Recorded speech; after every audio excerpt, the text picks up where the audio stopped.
Mr. Abdallastan, thank you so much for your time. And in mid of the April, ICC rejected the prosecutor's request about the investigation about the crimes which were conducted, as even the trail said that there was some conducted crimes in Afghanistan.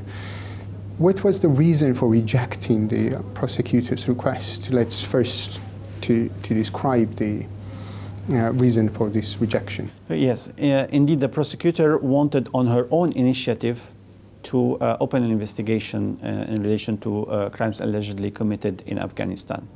And because it was on the own initiative of the prosecutor had to seek the authorization from the pretrial chamber for that reason.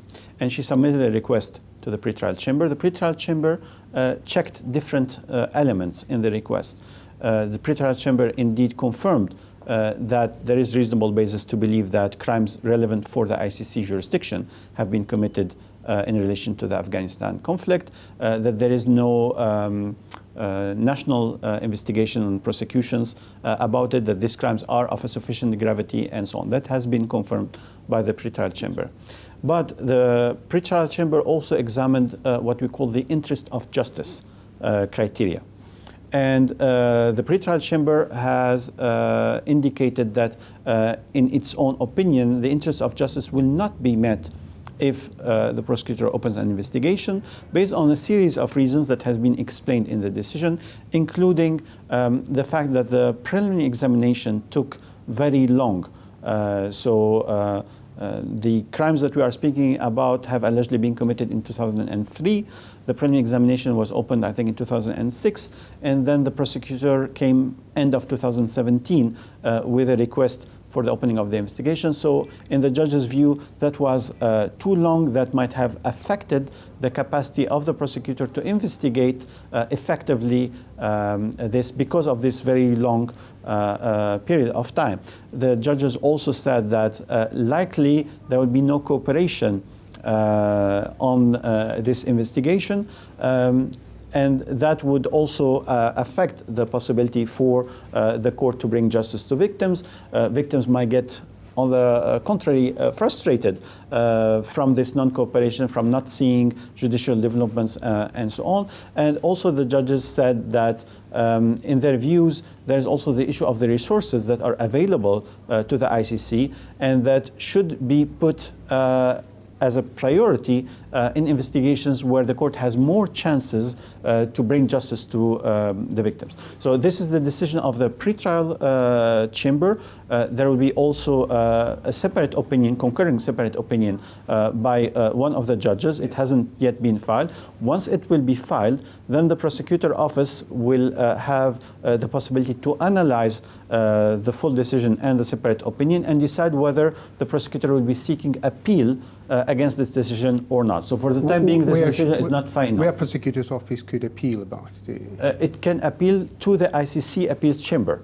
So at the ICC, yes, the judges are distributed in pre-trial, trial, and appeals chamber. What is the procedures for the next step?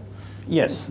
Well, first, the prosecutor needs to receive this final document and then decide if she wants to seek this appeal or not. You mentioned the circumstances in Afghanistan, which was also on the in the pre-trial decision. I mean, it was described that the circumstances are not compatible with the interest of the investigation and cooperation and so on. But the circumstances are quite similar in other places as well. For instance, we have the investigation in Iraq against the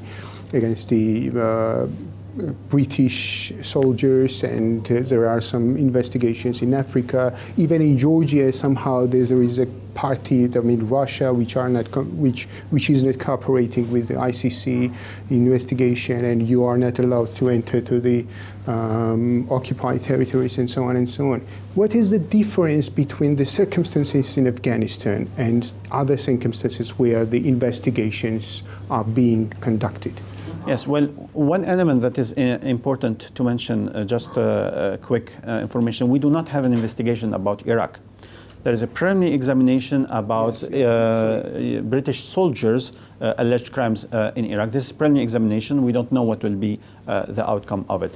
It's true that we do have ongoing investigations in several other countries, mainly in Africa. Some of them have been ongoing for quite a long time. But it's true that none of them had this long period between the moment where the crimes were allegedly committed and the moments where we are opening the investigation. And none of them had this clear possible non-cooperation, let's say. In the other situations, the gap between the moment that crimes were committed and the opening of the investigation was much closer. And in most of them, there was already a request from the state itself asking the ICC to open an investigation, which means that they are willing to cooperate with the ICC. So it's a little bit different, all these situations from the issue of Afghanistan. Now, it is the interpretation of this pretrial chamber. When the prosecutor requested the opening of investigation about Georgia, it was a different pretrial chamber that has decided that it is in the interest of justice and of the victims to open the investigation in Georgia. Of course, the time gap was shorter. There was more indications of support and cooperation, at least from the Georgian side. There was already some cooperation also from the Russian side at that moment. So the circumstances are not really comparable. In any case, what I wanted to re-emphasize is that at this moment, the pretrial chamber decision is the decision that we have that has rejected the prosecutor office request, but we don't know if this decision will be final or not. That will depend on first the analysis of the prosecutor, and if the prosecutor seeks appeal, what would be the appeal?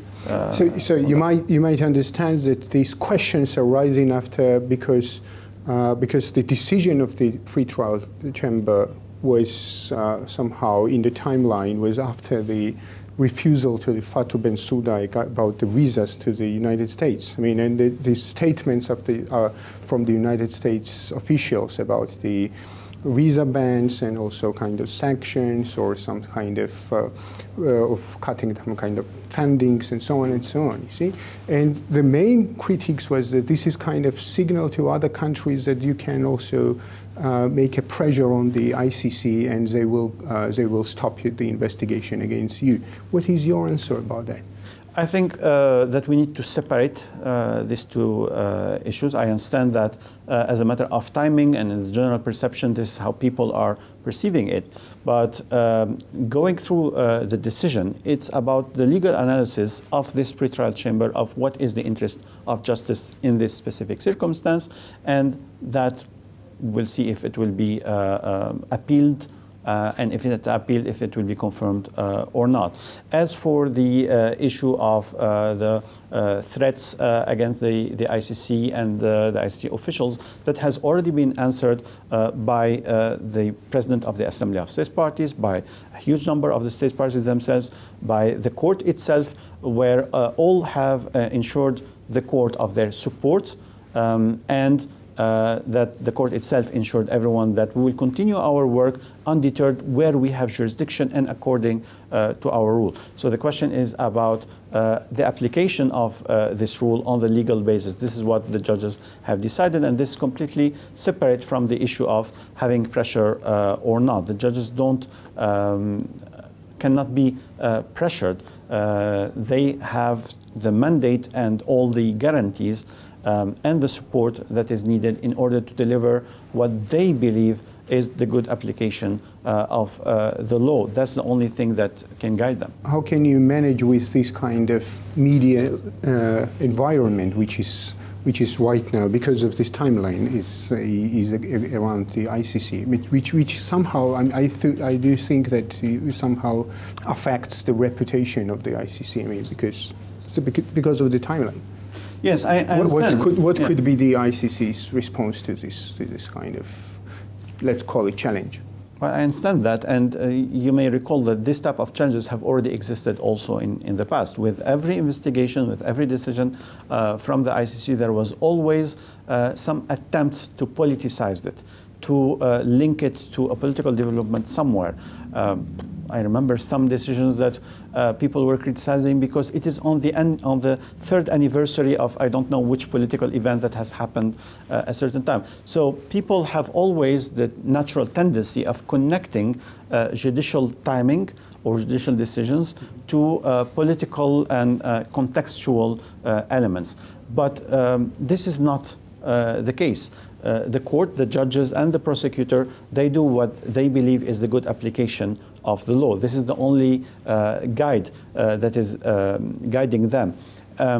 We do not operate in a vacuum, but the work of the court is precisely to ensure that the legal decisions are not taken based on this contextual element, but they are based and timed depending on the judicial needs. That's what we are always trying to explain and to put the emphasis and to explain all the guarantees that are given by the state's parties to the court and to the court elected officials, meaning the judges and the prosecutor, guarantees for their job, for their salary, for their safety, for the support that they have, and the different checks and balances that are in the system of the ICC to make sure that the final decision will always be a strong and legally based decision, and only legally based decision. So finally, we are waiting for the actions from the prosecutor's office regarding this issue, yeah? Once the separate opinion of one of the judges is filed, then the prosecutor will announce her decision. Let's finally get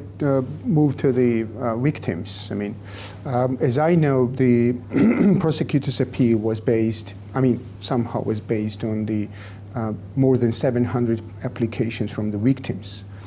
In Afghanistan? In Afghanistan, yes. And if they are not satisfied, the victims are not satisfied, how could it drive other people in other countries all over the world to appeal to the ICC for their problems, for the crimes that were conducted against them? Because even pre-trial mentioned that the crime was conducted. And how can we satisfy these people? These yes. have 700, even 700 applicants. Yes. First, we need to understand that the interests of victims are part of what the judges have considered. Mm-hmm. And yes, sometimes some victims will not be satisfied with a judicial outcome for whatever reason, including in some cases because there will be a decision on the innocence of the accused, and then some of the victims will not be happy with that. The work of the court is to apply the law and the Rome Statute, that is our law that we have to apply. And we hope that at the end this will bring justice to the victims, but also to the accused persons, and everyone's rights are respected. So the work of the ICC is not to convict every accused. It's not to ensure that every victim will be receiving reparations or compensation, yeah. and so on. Because even if the court opens an investigation, there will be only a certain amount of crimes that will be under the ICC investigation and will lead to a certain amount of cases that some of them might result in conviction and some others might result in innocence. So all the victims of the other crimes that are not under the ICC investigation might not see a direct impact on them. The impact is much on a longer term, as much as we support the idea of an international justice that is complementary to the national justice, that is helping the authorities to strengthen their own judiciary system, that on the long run will bring more justice to hopefully all victims, and maybe we'll be able to prevent some of the crimes in the future. So it's not about the direct satisfaction of certain victims, because there will be always some victims that will not be happy, but it's a whole system that the ICC is part of it, and that we are all working in order to make it stronger, make it bigger, and allow this whole system to bring more satisfaction to more people. Mr. Abdullah, thank you so much for your time. Thank you very much. Thank you.